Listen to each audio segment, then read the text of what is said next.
ಶಿರ್ಸಿ ಅನ್ನೋ ಊರಲ್ಲಿ 2018 ಜನವರಿ 20ನೇ ತಾರೀಕು ನಿಖಿಲ್ ಅನ್ನೋ ಹುಡುಗಂಗೆ ಅವ್ನು ಮಾಡದೇ ಇರೋ ತಪ್ಪಿಗೆ ಮೇಷ್ಟ್ರು ಚೆನ್ನಾಗಿ ಹೊಡೆದಾಕ್ಬಿಟ್ಟಿದ್ದಾರೆ.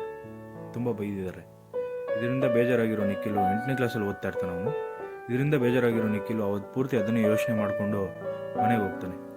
ಮನೆಗೆ ಹೋಗ್ಬಿಟ್ಟು ಹತ್ಕೊಂಡು ಅವ್ರ ಅಪ್ಪ ಅಮ್ಮಂಗೆ ಹೇಳ್ತಾನೆ, ಈ ಥರ ಮಾಡದೇ ಇರೋ ತಪ್ಪಿಗೆ ಮೇಷ್ಟ್ರು ಚೆನ್ನಾಗಿ ಹೊಡೆದಾಕ್ಬಿಟ್ರು ನನಗೆ ಅಂದ್ಬಿಟ್ಟು ಹತ್ಕೊಂಡು ಹೇಳ್ತಾನೆ. ಅದರಿಂದ ಬೇಜಾರಾಗಿರೋ ಅವ್ರ ಅಪ್ಪ ಅಮ್ಮ, ಬಾ ನಾಳೆ ನಾವು ಬರ್ತೀವಿ, ಏನು ಕೊಡಿದ್ರು ಅಂತ ಕೇಳ್ತೀವಿ ಅಂದ್ಬಿಟ್ಟು ನಾಳೆ ಹೋಗ್ತಾರೆ. ಹೋಗ್ಬಿಟ್ಟು ಸರ್ ಯಾಕೆ ಸರ್ ಈ ಥರ ಹೊಡೆದ್ರೆ ಅದು ಇದು ಅಂತ ಚೆನ್ನಾಗಿ ಬೈತಾರೆ. ಅವ್ರಿಗೆ ಮಾಡಿದಿರೋ ತಪ್ಪಿಗೆ ಏನು ಕೊಡಬೇಕಾಗಿತ್ತು ನೀವು ಅಂತೆಲ್ಲ ಹೇಳ್ತಾರೆ. ಹೆಡ್ ಮಾಸ್ಟ್ರ್ ಮುಂದೆನೇ ಚೆನ್ನಾಗಿ ಬೈತಾರೆ. ಇದರಿಂದ ಹೆಡ್ ಮಾಸ್ಟ್ರು, ಹೌದಾ ಸರ್ ಯಾಕೆ ಸರ್ ಹೊಡೆದ್ರ ಅದು ಇದು ಅಂತ ಹೆಡ್ ಮಾಸ್ಟ್ರನ್ನು ಬೈತಾರೆ.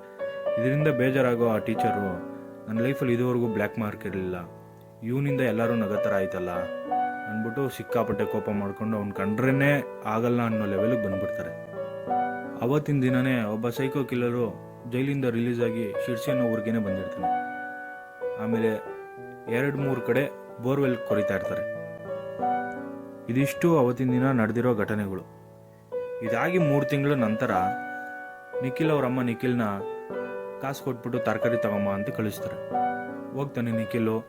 ಅರ್ಧ ಗಂಟೆ ಆಯಿತು, 1 ಅವರ್ ಆಯಿತು, ಅವರಮ್ಮ ಕಾಯ್ತಾ ಇರ್ತಾರೆ, ಬರೋದೇ ಇಲ್ಲ. ಯಾಕೆ ಇವನು ಇಷ್ಟೊತ್ತಾದರೂ ಬಂದಿಲ್ವಲ್ಲ ಅಂದ್ಬಿಟ್ಟು ಅವ್ರ ಅಮ್ಮ ಅವನ್ನ ಹುಡ್ಕೊಂಡು ಹೋಗ್ತಾರೆ. ಗ್ರೌಂಡಲ್ಲಿ ನೋಡ್ತಾರೆ, ಗ್ರೌಂಡಲ್ಲಿ ಇರಲ್ಲ.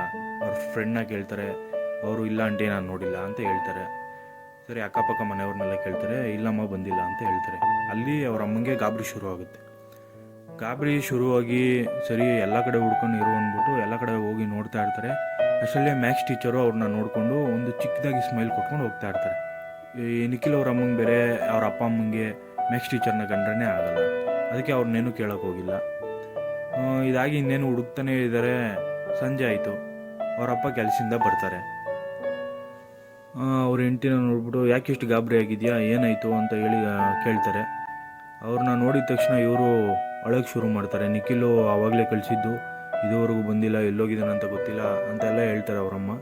ಅದಕ್ಕೆ ಅವ್ರು ಬಂದ್ಬಿಟ್ಟು, ಎಲ್ಲೋ ಹೋಗಿರ್ತಾನೆ, ಯಾಕೆ ತಲೆ ಕೆಡ್ಸ್ಕೊಂತೀಯ, ಬಾ ಬರ್ತಾನೆ ಮನೆಗೆ ಅಂದಾಗ, ಇಲ್ಲ 3 ಅವರ್ ಆಯಿತು ಇನ್ನೂ ಬಂದಿಲ್ಲ ಅವನು, ಎಲ್ಲೋಗಿದ್ದಾನಂತ ಗೊತ್ತಿಲ್ಲ ಅಂತ ಹೇಳಿದಾಗ, ಓ ಹೌದಾ ಅಂದ್ಬಿಟ್ಟು ಅವರಪ್ಪ ಅವರಮ್ಮ ಇಬ್ಬರು ಎಲ್ಲ ಕಡೆ ಹುಡ್ಕೋಕೆ ಶುರು ಮಾಡ್ತಾರೆ.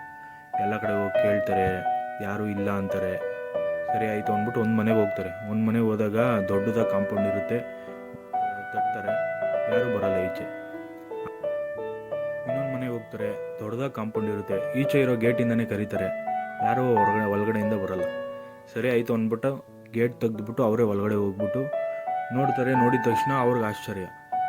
ಕಿಟಕಿ ಪಟ್ಟಿಗೆ ಎಲ್ಲದಕ್ಕೂ ಪ್ಲೈವುಡ್ ಪೀಸ್ನ ಹೊಡೆದ್ಬಿಟ್ಟು ಒಳಗಡೆ ಇರೋ ಶಬ್ದ ಈಚೆ ಬರಬಾರ್ದು, ಈಚೆ ಇರೋ ಶಬ್ದ ಒಳಗಡೆ ಬರಬಾರ್ದು ಅನ್ನೋ ರೀತಿ ದೊಡ್ಡದಾಗಿ ಪ್ಲೈವುಡ್ ಪೀಸ್ಗಳನ್ನೆಲ್ಲ ಹೊಡೆದು ಏನೋ ಒಂಥರ ಮನೆಯೆಲ್ಲ ವಿಚಿತ್ರವಾಗಿರುತ್ತೆ. ಡೋರ್ನ ತಟ್ತಾರೆ, ಯಾರೂ ರೆಸ್ಪಾನ್ಸ್ ಮಾಡಲ್ಲ.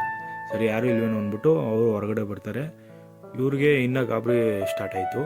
ಸ್ಟಾರ್ಟ್ ಆಗಿದ ತಕ್ಷಣ ಫಸ್ಟು ಪೊಲೀಸವ್ರಿಗೆ ಕಂಪ್ಲೇಂಟ್ ಕೊಡೋಣ ಅಂದ್ಬಿಟ್ಟು ಪೊಲೀಸವ್ರು ಕಂಪ್ಲೇಂಟ್ ಕೊಡ್ತಾರೆ. ಪೊಲೀಸವ್ರು ಕಂಪ್ಲೇಂಟ್ ಕೊಟ್ಟ ತಕ್ಷಣ ಪೊಲೀಸವ್ರು ಅಲ್ಲಿಗೆ ಬಂದು ಏನಾಯಿತು ಎತ್ತ ಅಂತ ಎಲ್ಲ ವಿಚಾರಣೆ ಮಾಡಿ ಅವ್ರನ್ನ ಕೇಳೋಕ್ಕೆ ಶುರು ಮಾಡ್ತಾರೆ. ಅವಾಗ ಇವರು ಈ ಥರ ಆಯಿತು ಆ ಥರ ಆಯಿತು ಅಂತೆಲ್ಲ ಹೇಳ್ತಾರೆ ವಿಷಯಗಳನ್ನ. ನೆಕ್ಸ್ಟು ಅಲ್ಲಿರೋ ಒಬ್ಬ ವ್ಯಕ್ತಿ, ಇಲ್ಲಿ 2-3 ಕಡೆ ಬೋರ್ವೆಲ್ ಕೊಡ್ದಿದ್ರು, ಅಲ್ಲೇನಾದರೂ ಹೋಗಿ ನೋಡಿದ್ರಾ ಅಂತ ಕೇಳ್ತಾರೆ ಅವ್ರ ಅಪ್ಪ ಅಮ್ಮನ. ಇಲ್ಲ ನಾವು ಅಲ್ಲೆಲ್ಲೂ ಹೋಗಿ ನೋಡಿಲ್ಲ ಅಂತ ಹೇಳ್ತಾರೆ. ಪೊಲೀಸವರು, ಇಲ್ಲಿ ನಿಮ್ಮೂರಿಗೊಬ್ಬ ಸೈಕೋ ಕಿಲ್ಲರು ಅವರ ಹೆಂಡತಿ ಮಗುನ ಸಾಯಿಸಿ ಜೈಲಿಂದ ರಿಲೀಸ್ ಆಗಿದ್ದ 3 ತಿಂಗಳ ಹಿಂದೆ, ಅವನು ಇಲ್ಲೇ ಇರೋದಂತೆ, ಅವನೇನಾದರೂ ನಿಮಗೆ ಗೊತ್ತಾ ಅಂತ ಕೇಳ್ತಾರೆ. ಅಲ್ಲಿರೋ ಊರವರೆಲ್ಲ ಯಾರು ಸರ್ ಅದು ಗೊತ್ತಿಲ್ಲ ಸರ್, ಅವನೇನಾದರೂ ಮಾಡಿರ್ಬೋದಾ ಅಂತೆಲ್ಲ ಕೇಳ್ತಾರೆ. ಪೊಲೀಸವರು ನಮಗೂ ಗೊತ್ತಿಲ್ಲಮ್ಮ, ನೋಡೋಣ ವಿಚಾರಣೆ ಮಾಡೋಣ ಅಂತೆಲ್ಲ ಹೇಳ್ತಾರೆ. ನೆಕ್ಸ್ಟು ಪೊಲೀಸವರು ಎಲ್ಲ ಮಾಹಿತಿ ತೊಗೊಂಡು ವಿಚಾರಣೆ ಮಾಡೋಕ್ಕಂತ ಶುರು ಮಾಡ್ತಾರೆ. ಆಮೇಲೆ ಅವ್ರ ತಂದೆ ತಾಯಿ ಇಬ್ಬರು ಮನೆಗೆ ಹೋಗ್ತಾರೆ. ಸರಿ ಆಯಿತು ನೋಡೋಣ, ನಾಳೆವರೆಗೂ ನೋಡೋಣ ಅಂದ್ಬಿಟ್ಟು ಮನೆಗೆ ಹೋಗ್ತಾರೆ. ಮನೆಗೆ ಹೋದಾಗ ಅಲ್ಲಿ ಯಾರೋ ಒಬ್ಬ ವ್ಯಕ್ತಿ ಅವ್ರ ಹತ್ರ ಬಂದ್ಬಿಟ್ಟು, ಸರ್ ಅದೇ ಜೈಲಿಂದ ರಿಲೀಸ್ ಆಗಿದ್ನಲ್ಲ ಅವನ ಬಗ್ಗೆ ನಿಮ್ಗೇನಾದರೂ ಗೊತ್ತಾ ಅಂತೆಲ್ಲ ಕೇಳ್ತಾನೆ. ಇಲ್ಲ ಯಾರಂತಲೇ ಗೊತ್ತಿಲ್ಲ, ಇದುವರೆಗೂ ನೋಡಿಲ್ಲ ಅಂತೆಲ್ಲ ಹೇಳ್ತಾರೆ. ಸರ್ ಅವನ ಬಗ್ಗೆ ನನಗೆ ಗೊತ್ತು ಸರ್, ನಾನೇ ಹೇಳಲ್ಲ ಅಂತ ಕೇಳ್ತೇನೆ. ಏನು ಹೇಳಿ ಅಂತ ಹೇಳ್ತಾರೆ ಅವರು. ಜೈಲಿಂದ ರಿಲೀಸ್ ಆಗಿದ್ನಲ್ಲ ಆ ವ್ಯಕ್ತಿ ಬಂದು ಈ ಊರವನಲ್ಲ, ಬೇರೆ ಊರವನು. ಅವನು ಅವ್ರ ಊರಲ್ಲಿ ತುಂಬ ಚೆನ್ನಾಗಿದ್ದ, ಎಲ್ಲರ ಹತ್ರ ಚೆನ್ನಾಗಿ ಮಾತಾಡ್ಕೊಂಡಿದ್ದ. ಆಮೇಲೆ ವರ್ಕ್ ಪ್ರೆಷರ್ ಇದ್ರೂ ಅವ್ರ ಮನೆಯವ್ರಿಗೆ ಟೈಮ್ ಕೊಟ್ಕೊಂಡು ರಜಾ ಬಂದಿದ್ದಿನ ಅವ್ರ ಮಗನ್ನ ಅವ್ರ ಹೆಂಡ್ತಿನ ಎಲ್ಲಾದರೂ ಕರ್ಕೊಂಡೋಗಿ ಆಟ ಆಡ್ಸೋದು ಸುತ್ತಾಡ್ಸೋದು ಎಲ್ಲ ಮಾಡ್ತಾಯಿದ್ದ. ಹಿಂಗೆ ಒಂದಿನ ಅವ್ರ ಮನೆಯಿಂದ ಜೋರಾಗಿ ಅಳೋ ಶಬ್ದ ಕೇಳಿಸ್ತಾ ಇತ್ತು. ಅಕ್ಕಪಕ್ಕ ಮನೆಯವ್ರದ್ದೆಲ್ಲ ಯಾರಿದು ಮಧ್ಯಾಹ್ನ ಟೈಮಲ್ಲಿ ಈ ಥರ ಜೋರಾಗಿ ಅಳ್ತಾ ಇದ್ದಾರಲ್ಲ ಅಂದ್ಬಿಟ್ಟು ಹೋಗಿ ನೋಡ್ತಾರೆ. ಒಳಗಡೆ ಹೋಗ್ತಾ ಇದ್ದಂಗೆ ಒಂದು ಡಾಲ್ ಇರುತ್ತೆ. ಡಾಲ್ ಪೂರ್ತಿ ರಕ್ತ ಆಗಿದೆ. ಆಮೇಲೆ ಹಂಗೆ ಒಳಗಡೆ ಹೋಗಿ ನೋಡಿದ್ರೆ ಅವ್ರ ಹೆಂಡತಿ ಮಗುನ ಇಬ್ಬರೂ ತಬ್ಕೊಂಡು ಅವ್ನು ಜೋರಾಗಿ ಅಳ್ತಾ ಇದ್ದಾನೆ. ಯಾಕಪ್ಪ ಏನಾಯಿತು ಅಂತ ಕೇಳಿದ್ರೆ, ಇವರು ಇನ್ನು ತಿರುಗಿದ ತಕ್ಷಣ, ಆ ಸೈಕೋ ಕಿಲ್ಲರ್ ತಿರುಗಿದ ತಕ್ಷಣ ಕೈ ಬಟ್ಟೆ ಪೂರ್ತಿ ರಕ್ತ ಆಗ್ಬಿಟ್ಟಿದೆ. ಇದನ್ನು ನೋಡಿದ ತಕ್ಷಣ ಅಕ್ಕಪಕ್ಕ ಮನೆಯವರೆಲ್ಲ ಕಿರ್ಚ್ಕೊಂಡು ಅಯ್ಯೋ ಕೊಲೆ ಆಗಿದೆ ಅಂದ್ಬಿಟ್ಟು ಓಡೋಗ್ಬಿಡ್ತಾರೆ. ಈಚೆ ಹೋಗಿ ಪೊಲೀಸವ್ರಿಗೆಲ್ಲ ಕಂಪ್ಲೇಂಟ್ ಕೊಟ್ಬಿಡ್ತಾರೆ. ಪೊಲೀಸವರು ವಿಚಾರಣೆ ಎಲ್ಲ ಶುರು ಮಾಡ್ತಾರೆ. ಆದರೆ ಇವನೇನು ಹೇಳಲ್ಲ. ಇವನೇನು ಹೇಳ್ದಂಗೆ ಇವನು ಜೈಲಿಗೆ ಹೋಗ್ಬೇಕಾಯ್ತು. ನಿಜವಾಗ್ಲೂ ಸಾಯಿಸಿರೋದು ಇವನೇ ಸರ್, ಹೆಂಡತಿ ಮಗುನ. ಆದರೆ ಇಲ್ಲಿ ಬಂದಿದ್ದಾನೆ, ಇಲ್ಲಿ ನಿಮ್ಮ ಮಗುನ ಅವನೇ ಏನಾದರೂ ಮಾಡಿರ್ಬೋದು ಅಂತ ನನಗೆ ಅನ್ನಿಸ್ತಾ ಇದೆ. ಬನ್ನಿ ಸರ್ ಅವನ್ನ ಹುಡ್ಕೋಣ ನಾವೇನೆ ಅಂತ ಹೇಳೋಕ್ಕೆ ಶುರು ಮಾಡ್ತಾರೆ. ಬೇಡಪ್ಪ, ಆ ತೊಂದರೆ ಎಲ್ಲ ನಮಗೆ ಯಾಕೆ, ಪೊಲೀಸವರೆಲ್ಲ ವಿಚಾರಣೆ ಮಾಡ್ತೀನಿ ಅಂತ ಹೇಳಿದರೆ ಅವರೇ ನೋಡ್ಕೊತಾರೆ ಬಿಡು ಅಂತ ಅವ್ರು ಹೇಳ್ತಾರೆ. ಇಲ್ಲಿಗೆ ನಿಲ್ಸೋಣ. ಇವಾಗ ಆಡಿಯನ್ಸ್ ನೀವು ಹೇಳಿ, ನಿಖಿಲ್ ಎಲ್ಲೋಗಿರ್ಬೋದು, ಏನಾಗಿರ್ಬೋದು?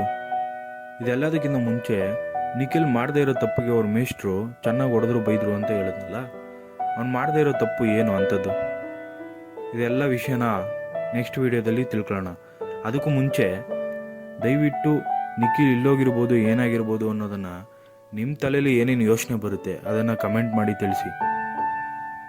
ನಿಮ್ಮ ಯೋಚನೆಗಳು ಏನೇನಂತ ನಮಗೆ ಗೊತ್ತಾದರೆ ನಮಗೂ ಬೇರೆ ಬೇರೆ ವಿಡಿಯೋ ಮಾಡೋಕ್ಕೆ ಯೂಸ್ ಆಗುತ್ತೆ. ಯಾರ್ಯಾರು ಈ ವಿಡಿಯೋನ ಕೊನೆವರೆಗೂ ನೋಡಿದ್ದೀರಾ ದಯವಿಟ್ಟು ಲೈಕ್ ಮಾಡಿ, ಶೇರ್ ಮಾಡಿ, ಹಾಗೆ ಸಬ್ಸ್ಕ್ರೈಬ್ ಮಾಡಿ. Thank you.